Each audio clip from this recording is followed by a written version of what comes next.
Welcome to the Everyone's a Critic movie review podcast. I'm your co-host, Bob Zarrell. With me, as always, is professional film critic Sean Patrick. Visit us at ihatecritics.net, everyone'sacriticpodcast.com. We are also on Facebook, Twitter, Instagram. Our handle is CriticsPod. And if you go to our Facebook and Twitter pages, pinned to the top is a contest that we're running. Why don't you tell me a little bit more about that, Sean? Yeah, you've got the chance to win a movie just for giving us a 5-star review. If you go to whatever site that you do that you listen on, and you can give us a 5-star review and then tell us you did it, we'll send you a copy of either The Great War of Archimedes or another film. Both are Asian action movies, and they're pretty terrific films. Deliver Us from Evil is the other one, and you can have one of those on Blu-ray. First 9 people who get in can get a copy on Blu-ray, and we'll make that happen for you. Just give us a 5-star review, let us know you did it, and we'll get in touch, and we'll send you a Blu-ray.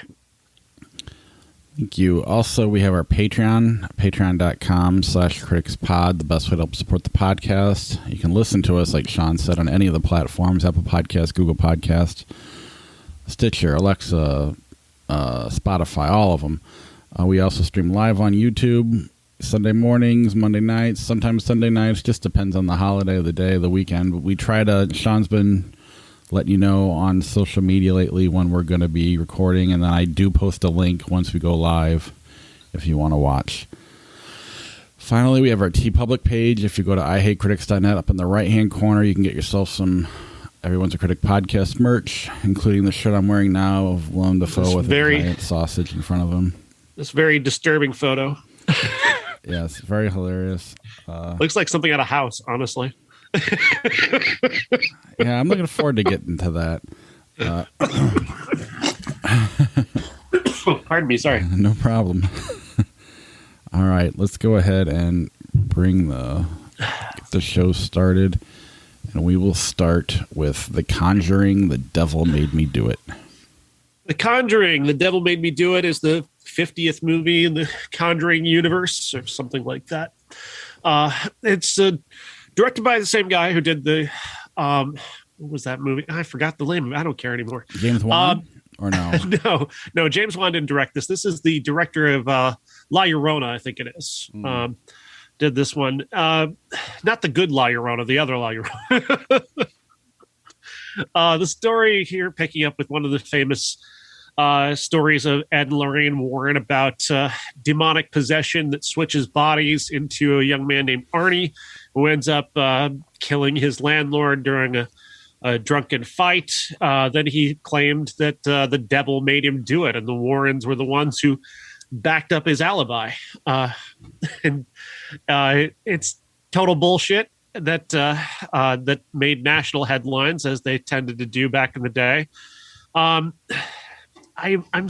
angry at the amount of skill that this displays, because there is a great deal of skill here in delivering the kinds of suspense and thrills that this movie does. And I do acknowledge that those are there. I do acknowledge that there are elements of this that really work. Like, I think Vera Farmiga and Patrick Wilson, if these characters weren't named Ed and Lorraine Warren, I might admire their work here. But I can't let this go. I cannot let go of the fact that here we are burnishing the legends of a pair of con artists who lied their way into national headlines and made money off of this. They made money off of trying to cover up a murder, about trying to convince people that a demon possessed a guy, and a demon, by the way, that came to life through a waterbed. What? First of all, before we even get to that, let me try and understand how this, just the construction of this plot works.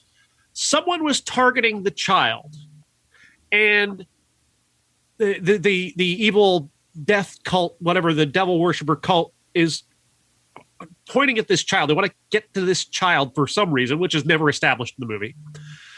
To do this, they set up a evil totem beneath a waterbed in a house they've arguably not been inside before, but I guess they know where the waterbed is, and they happen to know that the kid, even though it's not his room, he's going to lay down on the waterbed, and then the kid gets possessed by a demon that comes through the waterbed. And then the kid is being exorcised by Ed and Lorraine, and somehow the demon jumps from the kid to his sister's boyfriend, who then goes on to commit a murder in a drunken rage, killing a guy the kids never met. Does that plot work in any way? I mean, just without Ed and Lorraine Warren, that is such a convoluted way to start a plot. And then you bring in that element of real life that this, actually took place, that this guy actually did murder his landlord during a drunken fight. And Ed and Lorraine Warren came about to explain, no, the devil made him do it because he had a demon inside him when it happened. It is infuriating to me that they continue to make these movies that burnish this ridiculous, ludicrous legend of these two people who were just con artists who just made up bullshit. And in this case, covered up an actual murder, or tried to cover up an actual murder. And we're all like, what a wonderful love story. Give me a break. Yeah, I mean, but let's review the movie. No, I get what you're saying. I do think, they're, using the kid as a conduit to pass the demon around. It makes sense to me as a horror movie. I thought The Conjuring itself, the first one, was actually a very, very good movie. You got the same issues that you're saying. You have two con artists at the front of it, and it's all based on true stories and blah, blah, blah.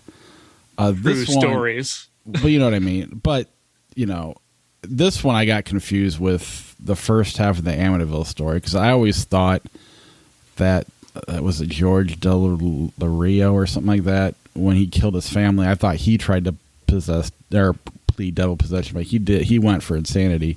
This is the one I always got confused with. I find that interesting, but when you word it the way you're wording it, it's like, yes, they're trying to cover up a murder. What I don't know, I believe that they knew they were covering up a murder and they were just trying to make money. That's my belief. I have no proof of that. There's no evidence of never. But also, but what they're trying to do here is not so much cover up a murder as continue their lie. Because if they don't go along with Arnie Johnson's story, he can say, well, they just made up that whole bullshit about David being possessed to get to write a new book. Right. But there's also no evidence of any of that being true, because they've never. Well, of course there isn't. But that's it's like pro wrestling, it's, and they covered up murders too. Let's not. Oh, yeah. And we still watch their shows. So it's hard to, they just never had an attitude era where they let everybody know it wasn't real. And that's what I struggle with here. And then do you honestly think that Ed and Lorraine actually believed the bullshit they put out? I do not. I just can't. I have no way to prove it. I know people that do believe it, and it's insane to me. But I mean, this is one of those things where it's split 50, probably 50-50. It's no different than Democrat, Republican. Everybody has their own version of the truth.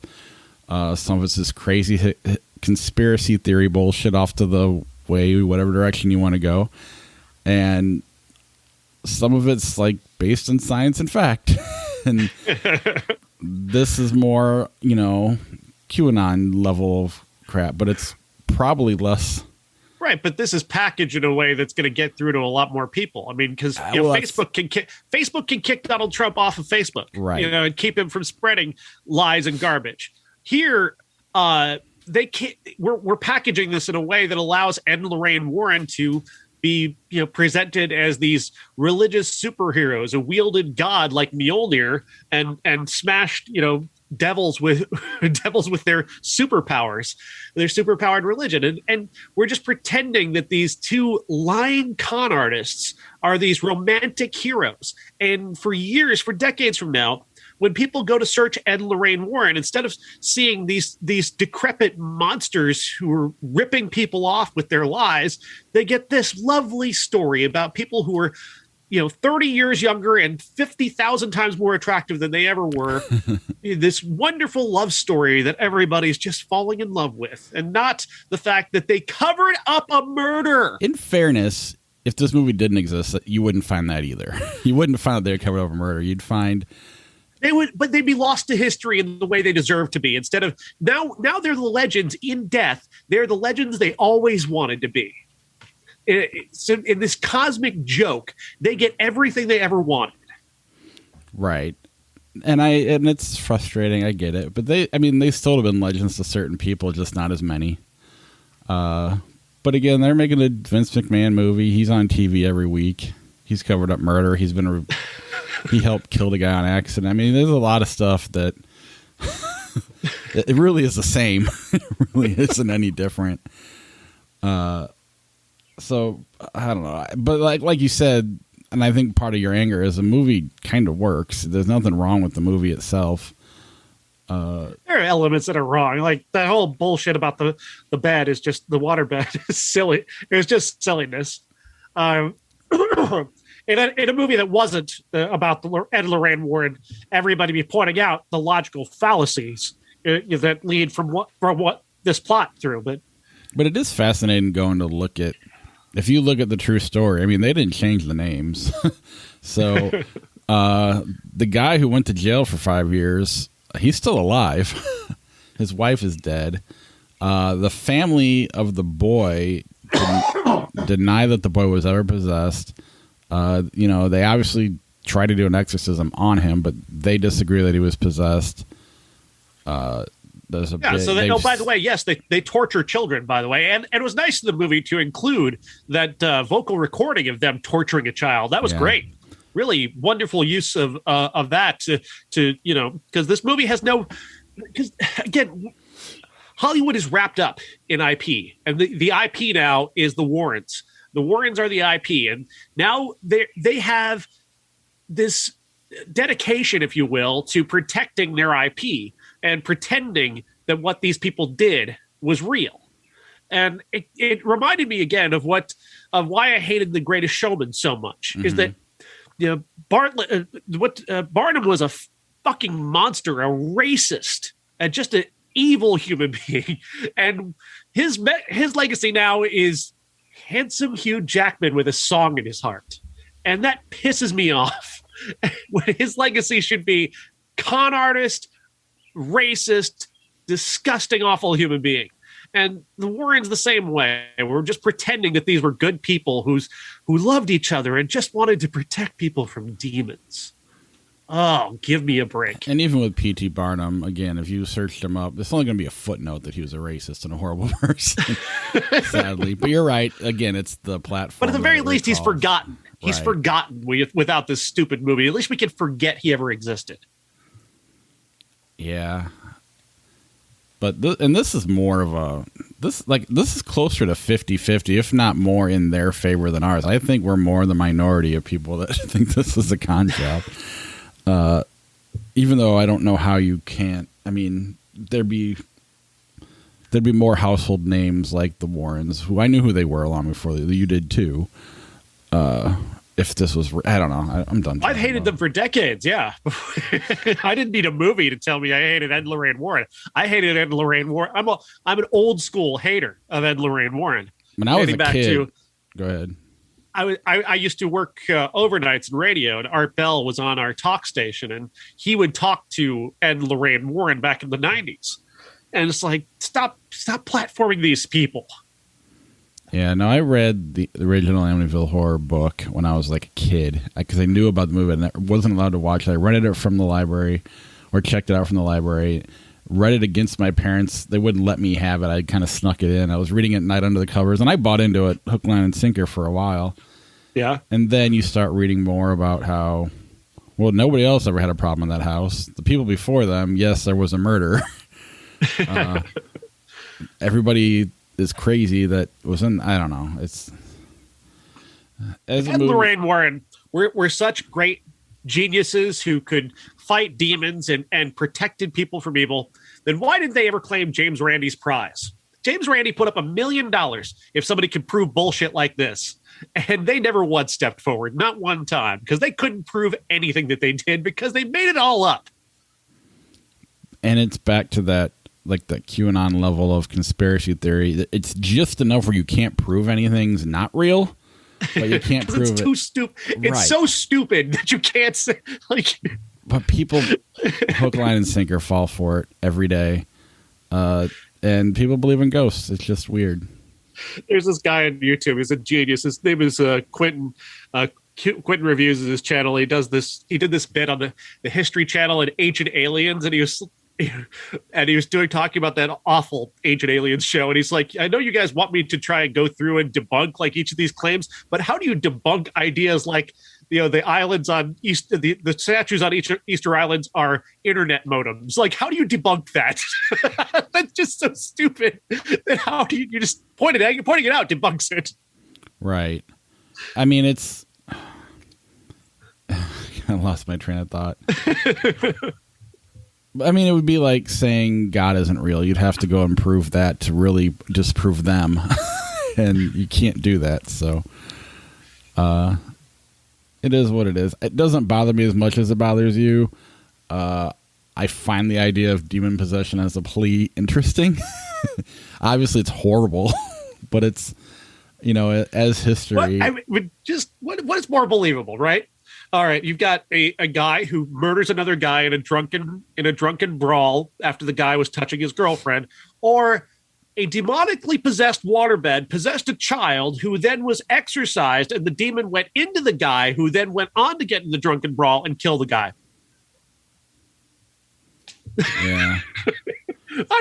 I'm kind of on the side of logic on that one for some reason. I don't know. Just seems like maybe perhaps the guy just got drunk and stabbed another guy. And it's totally possible he saw red, doesn't remember doing it. I buy into that completely. Sure. But to this day, he swears the devil made him do it. So. He only had to serve 5 years for it. So. Isn't it weird, though, how anytime Ed and Lorraine Warren went and investigated something, they always found evil? Isn't that weird? And then they wrote a book about it, and then they made money from that book. So strange how it always went that way. It's as if they got paid to find where evil was. Everywhere they went. Everywhere they went. All right. My wife's getting pissed. She loves them. So let's move on to Super Frenchie. Super Frenchie is a documentary about extreme sports star Matthias Giraud. And it's about 11, 12 years of his life that they document here in only about 75 minutes, which is pretty impressive because his stunts don't really take up a lot of time. He's a base jumper and a ski jumper, and his type of extreme sport is one that's not done by very many people. He finds the highest peaks that he can climb to or take a helicopter up to on skis. He puts a parachute on his back and he skis down the hill, and then he jumps and pulls the parachute and then floats down. And it's terrifying. It really is terrifying to watch because the wind conditions are mostly what you're looking at here. That is the real terror, because once he gets off that mountain and he pulls that parachute, he's at the mercy of the wind at that point.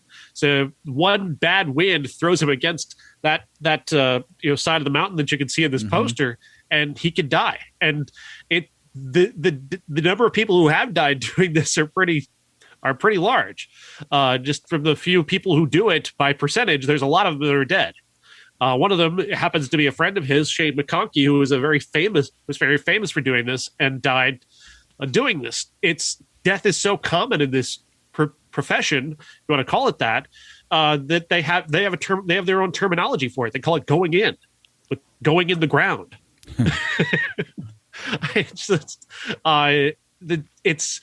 And yet, as morbid as that is, he is such a positive guy, and he is so charming and so humble and interesting that I didn't take that as morbid. I took it as that's just part of what this guy does, and he's not afraid of it. He's not unafraid of it. He's just kind of accepts it.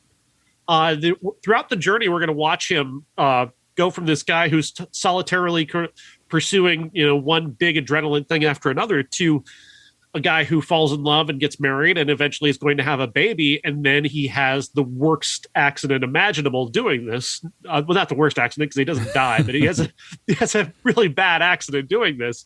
And it's terrifying. And we get to see that from his perspective, his GoPro camera, which is really great. The photography throughout this is spectacular, from the aerial photography on the helicopters to his GoPro.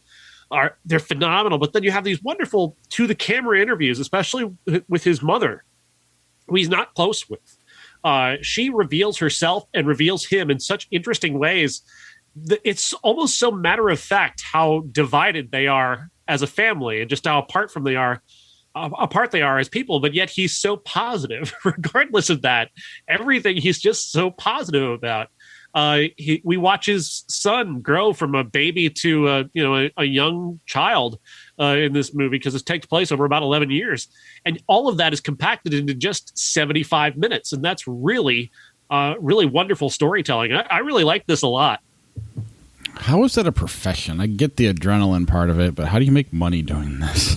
Everything he does is sponsored. So you see sponsor logos on everything that he's wearing. It's on the top of his parachute. You can't see it there, but it usually is under his parachute, so he can capture it from beneath as he's coming down. So everything that he does is sponsored. The helicopter has sponsorship on it, his skis. So that's how he makes money. It's crazy. Looks fun. Not really, but I can see it being, especially at that runtime. I would love to see this on a big screen. I had to watch a screener of it, but I would have loved to see it on the big screen. Even especially, it would be even better on IMAX. I imagine it would be incredible. I'm sure. Spirit Untamed.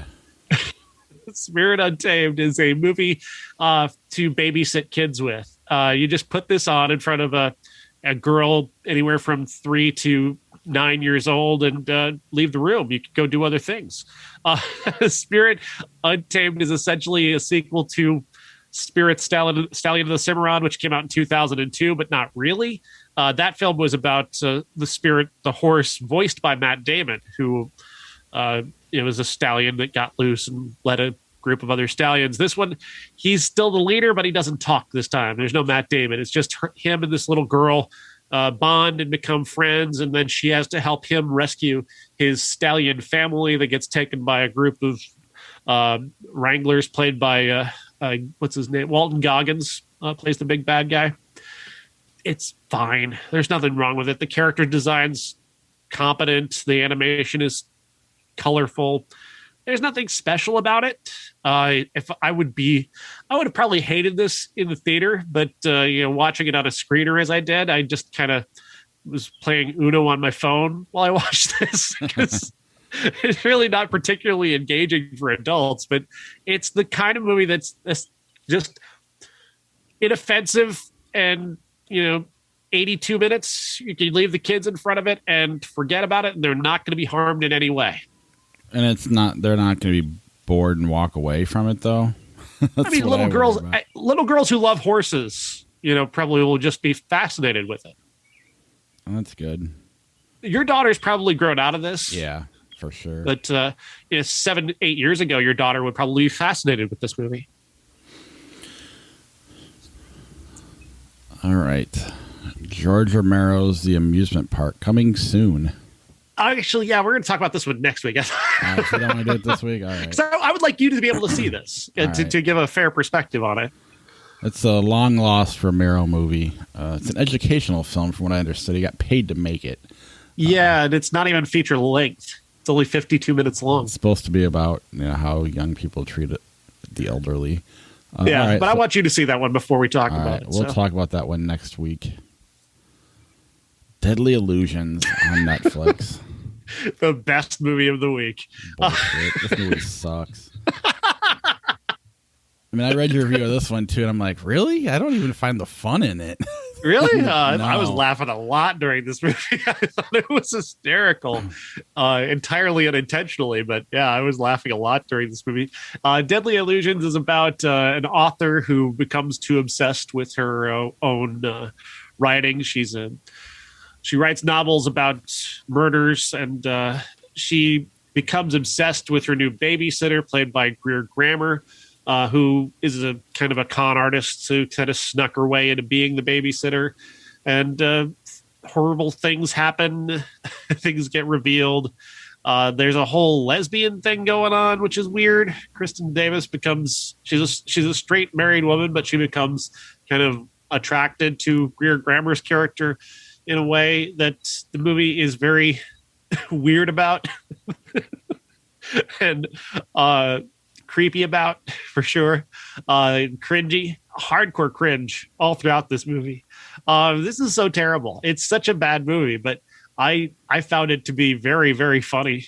And I could imagine watching this with a good group of people and just riffing on this thing the whole time and just really enjoying it from that perspective. Watching it alone, I was more cringing and just kind of like, I wish somebody could be here to laugh at this with me. But as it is, I don't recommend it. It's not a good movie, but Right. but I laughed a lot during this movie. So in that way, I kind of recommend it.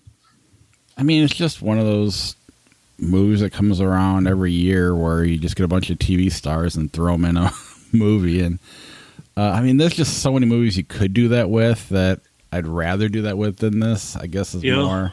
And I watched it alone too, or I guess my wife was there, but it's just like I was expecting like the cringe to be more than just the acting. I mean, there is more, I guess, but the acting is right. But the acting is pretty cringe. I agree, but the acting it starts there, and it's so bad. And could Dermot Mulroney be more bored and disengaged in a role?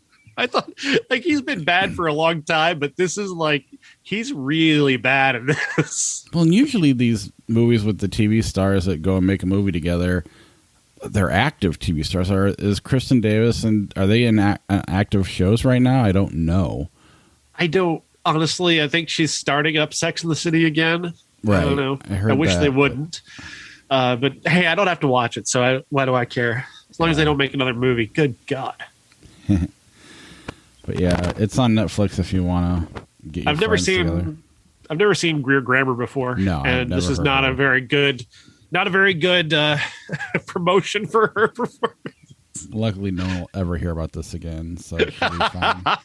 All right, let's move on. Ladies and gentlemen, this is the main event for the linear, legitimate, and universally recognized, undisputed, All right. classic. House. House is our classic this week. Directed and created by Nobuhiko Obayashi. This is an experimental horror film that has a strange origin story. This was inspired by Jaws, weirdly enough. The Toho company in Japan watched Jaws become a worldwide phenomenon. They were like, we want to ruin Jaws. What can we do? So they turned to this guy Obayashi to come up with their version of Jaws, and this is what he came up with. And there are some touches in there, weirdly enough, like the main villain does eat people, and the house at one point, which is completely landlocked, becomes flooded with water, and the characters end up floating on various pieces, not unlike the characters at the end of Jaws who are floating on what's left of their boat. So there are elements of it there. Like he really did honor something of what Toho had wanted. But overall, he's just really just playing around with the visual elements and creating this transgressive art horror movie that is about 7 Japanese schoolgirls who travel to one of their aunt's houses in the woods and on this mountain, and they're going to spend a week or so there for their summer vacation, and they end up getting picked off one by one by this evil being. This is a great movie. I really loved this. This is so much better than every other typical horror movie. Like I'm writing about this, and I'll have a written review up as well after the show, because I was comparing it a little bit to the Conjuring and how I prefer something like this. This reminded me so wonderfully of like Night of the Virgin, or even elements of Midsummer in some ways, just in how different and unique and strange his vision is, because it's this outsized sort of comic visual elements crossed with some genuinely scary and gripping images, haunting images that he creates. So you've got like each of the characters are named for just a trait that they have. Like one is named Gorgeous, and one is named Fantasy because she often, is a dreamer. One's named Mac, Big Mac, because she likes to eat.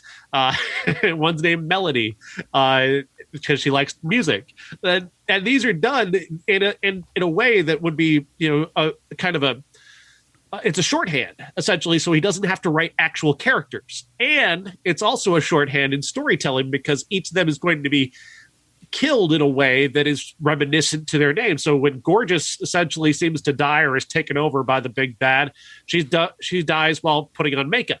You've got Mac dying retrieving food. You've got Melody dying in the most memorable way by being eaten by a piano. Like these are elements of their name and their death are meant to create a tension to between their name and how they die, and that's established early on and carries out throughout the movie. And it's really it's shorthand, but it's kind of brilliant in its way. Just the way he does it. It could be lazy in the hands of a bad director, but in the hands of a very artful and smart and brilliant director, it's wonderful shorthand because he doesn't care about telling you about these characters or creating characters. He's doing this all to create these compelling, fascinating visuals. On top of that, there is a deeper meaning to the movie because he made this movie in 1977 as a way of talking about a generation of Japanese young people who had grown up completely in peace, who were not aware of what had happened before they were born. They were the first generation to reach older teenage years, not having thought about what happened in World War II. And so they're kind of growing they didn't grow up with that pain. And this generation that Obayashi was in did. He grew up right outside of one of the places where Nagasaki, I think it was, where one of the bombs was dropped, and he lost people in that. People he knew died in that bombing. And so when he creates the character of Auntie as this woman who lost her fiance in the war, she has all of the pain of World War II inside her, and that carries her forward to destroy this generation of young people and make them feel the pain that she felt at that time, to remind them of the horrors that she experienced in her life. And so that's the underlying point. It's buried deep within, but it's there. And I just adore that. I just adore everything about this movie. The comic visuals combined with the horror. You've got this head that's pulled out of a well, and it's just got this eerie, big smile on its face. And then it bites a girl on the butt. It's funny, but at the same time, it reminded me like of Evil Dead, like in just the inventive sort of nature of that moment. It was very much Evil Dead, and you can sense a lot of Sam Raimi, where he got a lot of his ideas for Evil Dead from this movie. Yeah, they should remake this as like about 9/11 or whatever, or use that as the our kids, our generation, not ours, but the right 20-somethings are just starting to. Or the late teens would be right there. Yeah, the first generation that have grown up after 9/11, absolutely. The only thing I agree with everything you're saying. I guess the only thing that holds me back on it is I think this is less timeless than a lot of other movies, even like Evil Dead, for whatever reason. I feel like when the visual is such an important thing, and then time passes you by, some of the things. And I guess each of the killers suffered from it a little bit to an extent, although he kind of made it more comic booky, so it kind of worked. And he did, not that they don't here too, it's just even older. Like, I feel like this came out in the 90s. It would definitely, would be timeless. Some of the visuals are so outdated that it affects the timeless nature of it to me. But everything else, I agree with you 100%. I'm fascinated by the idea. I love the originality. I hesitate to put it on my list of like my favorite movies like this, along with like Mandy and The Midsummer and even the Evil Deads, because of that factor, which is, I don't know why, and maybe it's just because I haven't been watching it for 20 some years, like I have in Evil Dead. But it definitely is.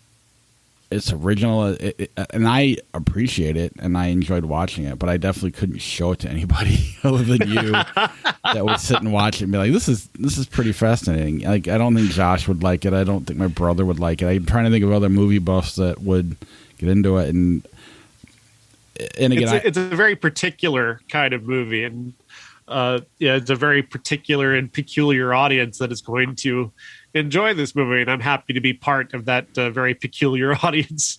Yeah, this is a wonderfully, unapologetically perverse movie that is weird and fascinating and brilliant in ways that aren't easy to describe.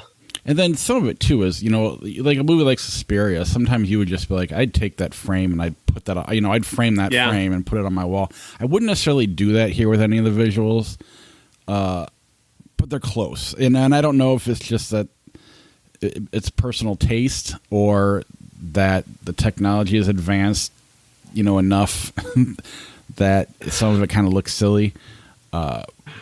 And that's like my one small, and I'm just trying to come up with an idea to keep the conversation going. This here, I think I would, the image we're looking at here, I would put on the wall. Absolutely. That's awesome. Absolutely. And there's another one where I think it's Prof's death, where she dies in the water and she gets pulled apart somehow in a way that's the kind of bizarre. And I would absolutely take that image of her head amongst a whole bunch of other. I would put that on my wall. There's a couple other ones. I guess I would say it's about 50-50 if you watch the movie, there's 50% of the time I think it looks really cool. Then the other 50, I'm like, oh, I mean, as much as I love the piano stuff, like watching the keys, it just kind of looked cheap and like they didn't have the money for it, which is, again, I'm okay with that. It's not a fair criticism of the movie. But like Sam Raimi 5 years later would have probably, I don't know. It just, that's kind of the one thing that holds me back from like holding it up as, on the same level as like Mandy or Midsummer or any of these Suspiria or any of these other movies. But it is, I am glad we watched it because this is what I prefer over things like The Conjuring because it's wholly original. And that's the number one. Again, you started it, so I had to come up with some sort of counterbalance to the conversation. But I largely agree with you. Like 99% of it, I'm with you on. Yeah, this is an all-time classic for me. I want to get the Criterion Collection, the Blu-ray or DVD of it, whatever it is. I'll take it. I adore this movie. That is an awesome poster, though. All right, 1991. We've had 3 movies come out. I've seen all of them. Let's start with Don't Tell Mom the Babysitter's Dead. I don't get it. The movie that made Christina Applegate a movie star, not a TV star. Oh, did it? It was the first one, wasn't it? Or the one, not her first, but the first one where she... Was this a hit, though? I think so. Everybody my age liked it or saw it, except for me. I saw it later on. I don't get the appeal of this movie. It's a movie. It feels like a movie. It is a movie. There's nothing particularly special about it. The Keith Coogan character is just this joke of a character, just this parody send up. The last person I would cast as a headbanger is Keith Coogan. Like he's just he's the least believable heavy metal guy in movie history. Yeah, well, even in the Jay and Silent Bob reboot, when they bring him back to give his famous line from this movie, he's just an old fat guy with no hair. Like it doesn't work. But he goes, "The dishes are done," or whatever. I don't know. There was a certain. I mean, maybe. I don't know, because there was a couple years between us, not much, but I know I don't particularly like it, but I know people that do. It's kind of picked up its own cult following. That's what I don't get. I don't get what people find memorable or appealing about this movie. It doesn't make any sense to me. I don't understand what's so good about this. It's not particularly funny. It's not particularly inventive. It's not even particularly dark, despite the body at the center of the movie. Right. And quite frankly, I'll take Adventures in Babysitting any day of the week to this one. Yeah, it's a much better, more deserving cult movie. The supporting children aren't particularly interesting. Like, I couldn't name one of those people. And Christina Applegate is just it's okay. Right. In this movie, she doesn't feel like a big movie star to me. No, but she did go on to not be lost to Married with Children. And I think this might have played a role in that. I do know when we showed the kids, they were in and out of the room. And I think when we showed the kids, my wife was showing me as well. Because I had City Slickers. City Slickers. This was better than I expected it to be. Like, it holds up a little bit better. It's weird that this is the one that's forgotten over. Like, I think if you're going to ask most people, they'd talk about Don't Tell Mom the Babysitter's Dead over this one. But this is definitely better. Because this isn't particularly relatable beyond, white guys in their 40s. With a lot of money to go on, like, weird vacations. Yeah, I mean, this is not particularly in that way. This is definitely has a very specific audience of white guys in their 40s. That is true. This story is very simple. Billy Crystal is a guy who just hates his life and hates the world and just always talks about death, which is the part of this movie that doesn't hold up very well. Like, I really just wanted them to get on the horses very quickly. And it takes a long time to set this whole thing up about why he hates life. It doesn't help that he's a radio sales guy, so his job doesn't make any sense whatsoever. He sells radio, but when his boss talks to him about he plays a commercial, he's buying it. I'm like, that doesn't make any sense. He doesn't buy the commercials. He sells the airtime. Right. And you don't tell your client. You can tell your client, your commercial's shitty, but if they want to air it, they're gonna air it, and they're gonna pay you to air it, and that's all that matters. That was a really dumb scene. And I'm sorry, that's very specific to me, but it was still a very bad scene. It would have made more sense if they said something along the lines of, "You keep playing this dumb song, people turn the station." Everybody turns the station at the ads. Not everybody, but a lot of people do. When they're in their car, at least. It was. I did not understand that scene at all, and that makes sense because it doesn't make any sense. It's I just wanted him to get to the Western stuff, and once they get there, it's not that bad. Like, these characters they do demonstrate a little bit of depth and humor, and the camaraderie between Bruno Kirby and Daniel Stern and Billy Crystal is entertaining. And then you've got I don't understand why people love the Jack Palance performance, why that's an Oscar-worthy performance. That baffles me because it's not that great. He doesn't do a lot. It's just him doing Clint Eastwood, or trying to. Kind of, yeah. There's just not a lot of depth there, which kind of baffles me as to why they thought that was a good idea to give him an Oscar for that. Doesn't really do anything. His death isn't even particularly interesting. No. But I like a lot of this movie. Some of the elements don't hold up. Like, Helen Slater's character is kind of baffling why she's even there. They don't hardly use her other than as the prize that Daniel Stern gets at the end of the movie. But the bit with Norman, the little calf, that was cute, and it's an adorable little cow. And I liked what how Billy Crystal's character came alive with that experience. I thought that was good. And elements of this movie, Billy Crystal's really a really good actor at times, and he can really he really pulls it off. Those bigger dramatic moments of the movie are actually work sometimes even better than the comedic ones, because he has built up this notion of a guy who really needs this experience to expand himself as a person or to find his life again. I think where it doesn't hold up is that I don't know if a midlife crisis is as acceptable in this day and age that it was as it was then. Like, back then, men were allowed for some reason to have these midlife crises and to be big assholes about it. I don't think that's allowed anymore.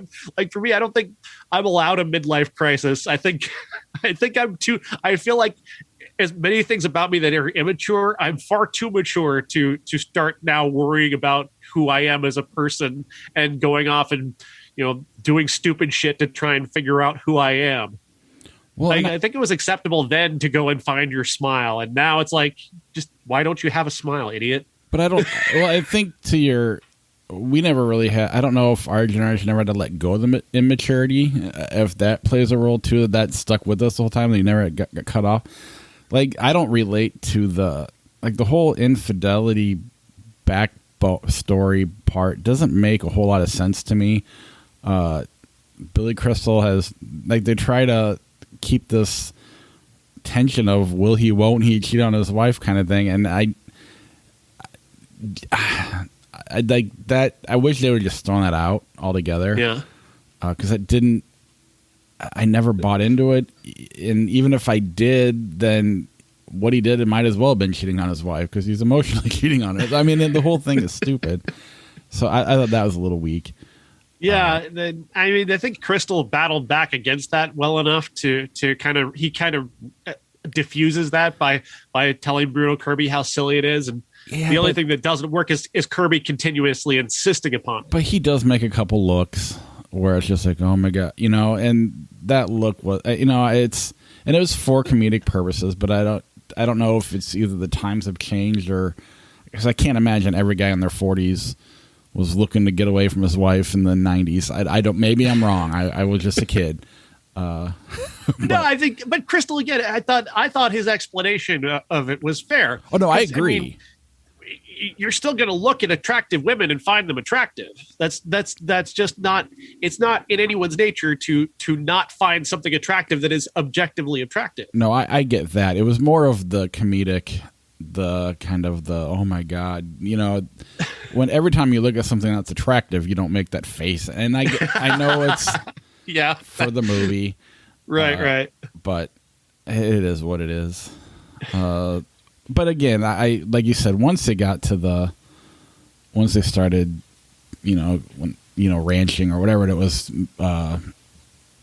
whatever they were doing with the cows. Once they got to that. Yeah, it was entertaining and pretty good. It's a little overlong. There's a lot of stuff. There's a lot of fat on this movie that could be cut.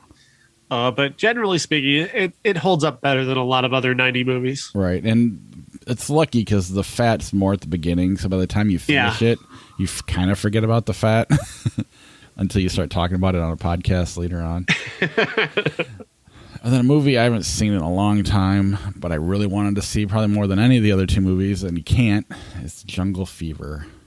Yeah, I would love to know why you can't watch this movie anymore. It's so weird.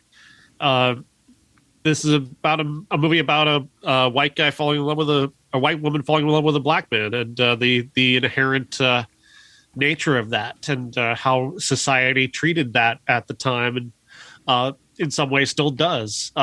That's a fascinating idea, and I would love to watch this movie and to see how well that idea translates to today. I don't know what's going on with why this isn't available. Yeah. I would love, that sounds like it'd be a good story if I knew what it was. But I mean, even just looking it up, trying to find out why, it's probably music rights. Oh, that could be. I found a zoomed in version on YouTube where you couldn't see the whole screen. Like, it wasn't even full screen. It was like a quarter of the screen. I was like, I'm not going to sit through this. 'Cause that's not fair to the movie. Yeah. Send me a link, though. I might. I'm just kidding. Like, you couldn't even see, like, when, I don't remember who made it, but whatever, when the logo popped up at the beginning, it was like only like 3 letters of the whole name. It was pretty bad. It's terrible. All right, but that is our show. Let's stop the screen share for now. Next week, we've got In the Heights, Peter Rabbit 2, I'm assuming. I'm not going to watch that, but yeah. Not? All right, I'll see. If my kids make me watch it, I'll let you know. All right. Netflix has 2 movies, one called Skater Girl, one called Awake. At least I think they're movies. I don't know if we'll watch those or not. We'll see how dead the week is. Yeah, I might bring Loki to the show if that's the case. If we don't have a lot. That's fine. The amusement park. Oh, yeah, the amusement park. We're going to talk about that, so I'll make sure to... I've already got a review of the amusement park up, but I do want to get your take on it. Yeah. And then in 1991, Robin Hood, Prince of Thieves came out. I'm wondering how that's going to hold up. I think it will for me because I did watch it so much, but we'll see. Also, HBO had a movie called Without Warning, the James Brady story. I don't know if I'm going to watch that or if we'll watch that at all, but that also came out 30 years ago. Like I said, we don't have a classic yet, but once we do, we'll let you know. And before I move to Flickchart, head over to patreon.com/criticspod, the best way to help support the podcast. Our TeePublic page at ihatecritics.net. Get yourself this Willem Dafoe shirt or sticker or notebook or pillow, whatever you want.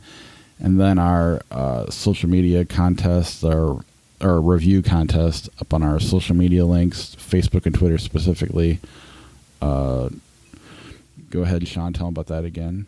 Yeah, just give us a 5-star review anywhere you can give a review to the show, and it helps us out a lot. But also, if you do that and let us know and get us your contact info, we will send you a copy of a Blu-ray movie about one of two of them. There's the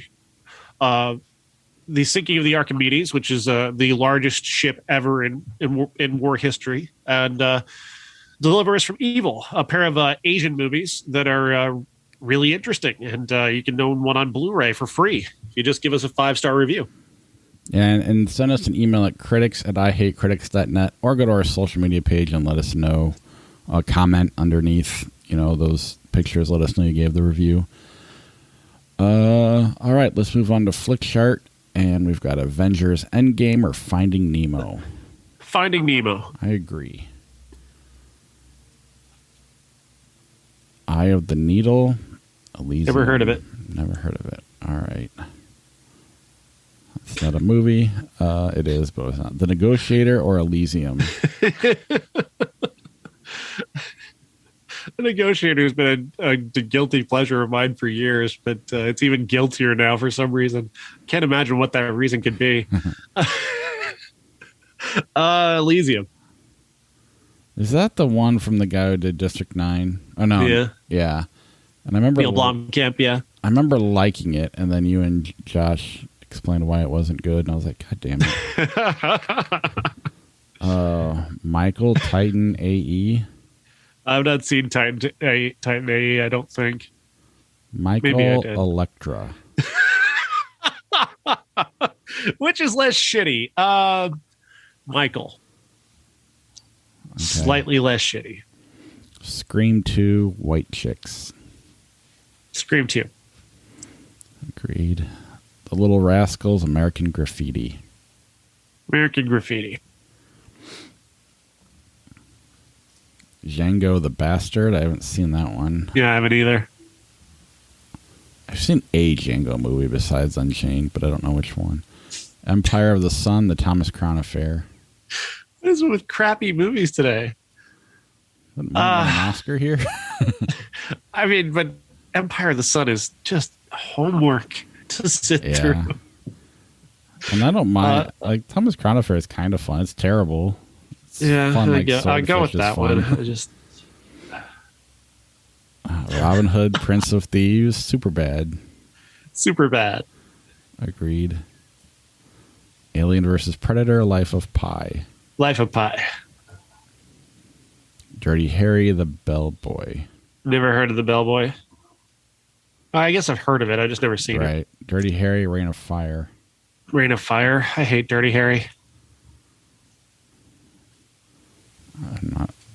I'm neither here nor there. Freddy versus Jason, Big Daddy. Freddy versus Jason. Agreed. Although I don't mind Big Daddy as much as you. The Princess and the Frog, Adventureland. Adventureland. Days of Thunder, I Know What You Did Last Summer. Days of Thunder is funnier.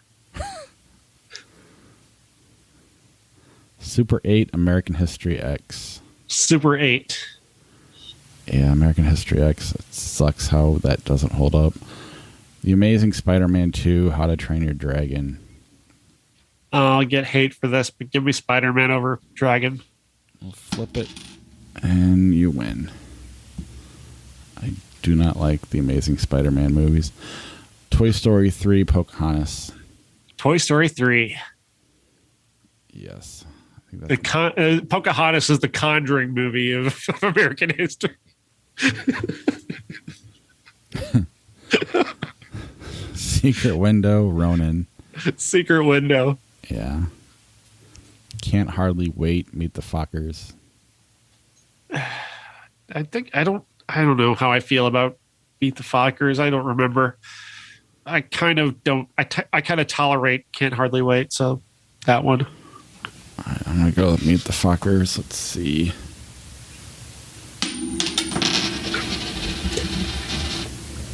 Oh, it's behind the computer. And Jesus, Can't Hardly Wait. Can't Hardly Wait. Bridget Jones, The Edge of Reason. Bridget Jones. Black Panther, The Fast and the Furious. Black Panther. I love that Fast and the Furious though. This is fun. The Devil's Rejects, 48 Hours. It's not that hard for me, honestly. 48 Hours, even though I don't like it. It's Devil's Rejects for me. Swear to God, I won this time. I'm not just lying because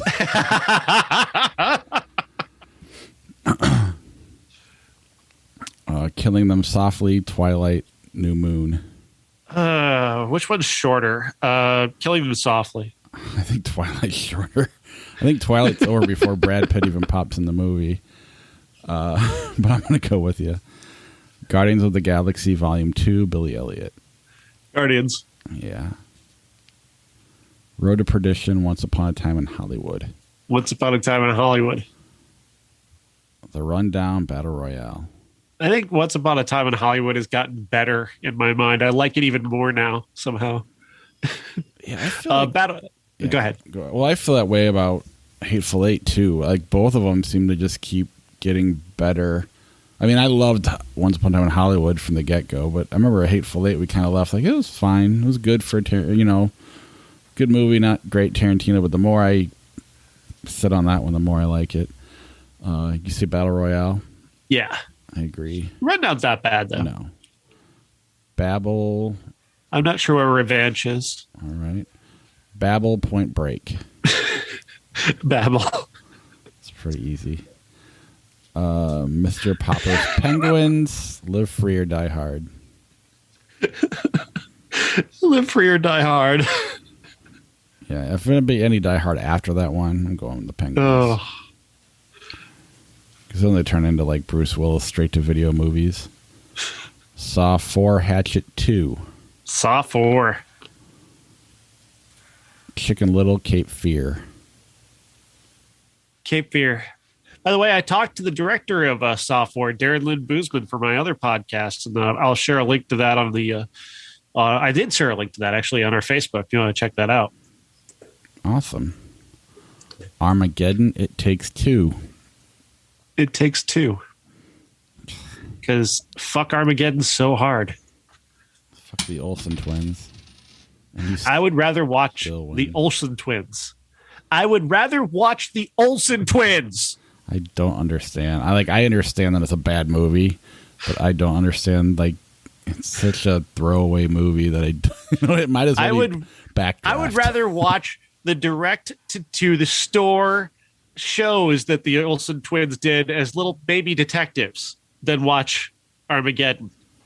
See, I hold Armageddon on the same level as Backdraft. I don't get, it's stupid. Don't get me wrong, but it's insulting, is what it is. What, you don't think they could get on a meteor and put a bomb on it and blow it up? Scream 2 or Brick? Brick. Yeah.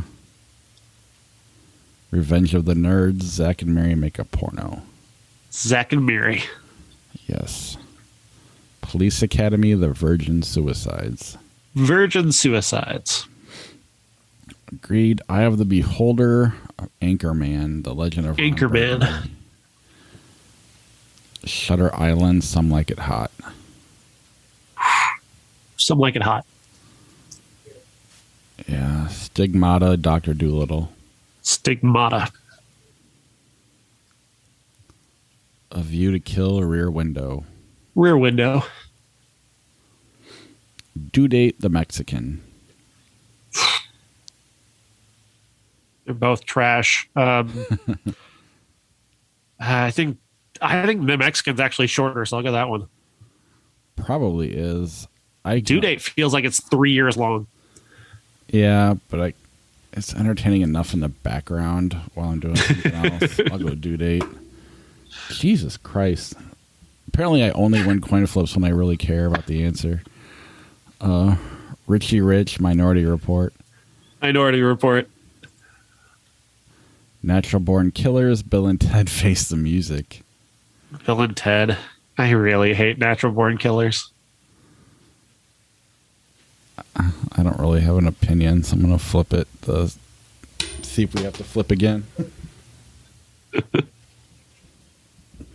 All right, landed on Natural Born Killers, so now I'm going to flip it because that's my choice. Yeah, it was Natural Born Killers. Heads twice. Apparently, it doesn't matter if I don't care. The Rock, The Big Hit. I don't think I've seen The Big Hit. The Rock, Liar Liar.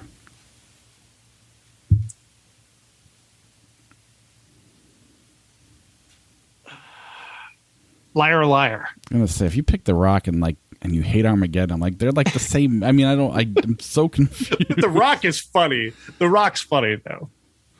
So you didn't think it was funny when Liv Tyler was crying at the end of Armageddon? Not even a little. No, I was so mad. I just didn't care. Sex in the City, Requiem for a Dream. Requiem for a Dream. I'd watch that movie 3 times before I ever watched Sex in the City. Movie you need to see one time. That's so hard to watch. You'd watch 3 times. It'd be less torturous, less painful than the Sex in the City movie. When I was getting my IVs last week, or they were doing blood, taking my blood like every 2 hours, and I just kept watching my arm. And now it never got as bad as Requiem for a Dream, but you just watch it get purple and black, and they keep going into the same hole over and over again. Reminded me of the movie. I think everybody who's ever had that done really did the same thing. Runaway Jury, City of God. City of God. That movie's incredible. Time Bandits, A View to Kill. Time Bandits. Heat, Texas Chainsaw Massacre, 2003. Heat. Yes. Scary Movie 2, Evil Dead 2. The movie against Heat had to insult one of the greatest movies of all time in order for me to make Heat. Evil Dead 2, Scary Movie 2. Evil Dead 2. Spanglish, Traffic. Traffic. Although I do like Spanglish. I'd probably not put either one of them on. Dirty Harry, The Bridge on the River Kwai. Bridge on the River Kwai. Clueless, Teenage Mutant Ninja Turtles, 1990. This didn't used to be hard. Yeah. Like, this would be very easy to pick Clueless, but I really like TMNT 90. I'm picking Clueless, but I still have a large appreciation for the experience of Teenage Mutant Ninja Turtles. Yeah, you're probably right. It's kind of impressive how Clueless is hung around. X-Men Apocalypse, Dune. Dune. As a curiosity, it's better than X-Men Apocalypse. About a Boy Alive. About a Boy. In the Line of Fire, Lord of the Rings, The Two Towers. The Two Towers. I'm kind of bothered by my more and more I hate Clint Eastwood every year because he's made some great movies. Wonder Woman 2017, iRobot. Wonder Woman. 8mm, Meet the Parents. Meet the Parents. Agreed. The Core, Ready Player One.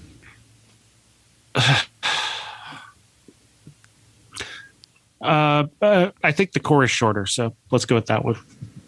I'll go Ready Player One, but I'm not particularly motivated by it. You win. Three Kings, Cocktail. Three Kings. Gone Baby Gone, Speed. Gone Baby Gone. I agree, but I'd watch Speed first. Strangers on a Train, The Curious Case of Benjamin Button. Strangers on a Train.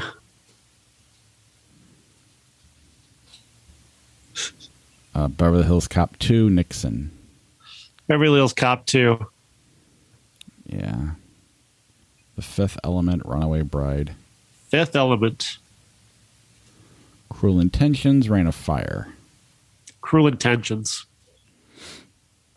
Ha! There it is. Van Wilder, Freshman Year, House. House. Absolutely.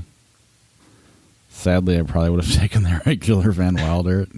Not because I'm right, just I have a unfair love for that movie, and I don't know why. The Bourne Legacy, Liar Liar. Is the Bourne Legacy, that's the one with That's Renner. Jeremy Renner? Yeah. I'll take Liar Liar. I agree. House of Wax, Old School. Old School. It's funny. Reluctantly. Like Old School, we didn't like going back, but every time it's popped up, it's come up against a shitty movie. Yeah. X-Men 2, I don't know what that movie is. It's some movie I've never heard of. X-Men 2, White Noise. X2, I guess. White Noise is pretty bad. I thought X2 is the best of all the X-Men movies, other than Logan. A Training Day, Swimming Pool. Swimming Pool. Actually a really good movie. Dune, Taken.